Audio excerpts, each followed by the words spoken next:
สำนักงานใหญ่อีซิโก้บ้านพุนสีนวลพวกเขามีพนักงานพร้อมให้บริการเรื่องข้อมูลบ่ว่าจะเป็นข้อมูลเรื่องการเปลี่ยนเบอร์ใหม่ที่ผูกกับแอป EasyGo หรือข้อมูลต่างๆเกี่ยวกับแอปกรณีนี้ท่านต้องการเปลี่ยนเบอร์ที่ผูกกับแอป 1. ต้องประกอบเอกสารเพื่อเสนอแก้ไขข้อมูล 2. นำเอกสารเพื่อมายืนยันตัวตนเช่นบัตรประจำตัวพาสปอร์ตหรือใบขับขี่เพื่อนำใส่เข้าในการประกอบเอกสารเปลี่ยนข้อมูลใหม่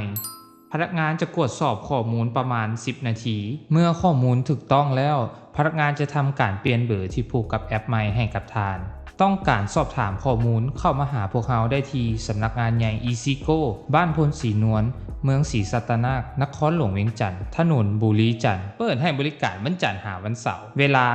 8:30 หา 17:30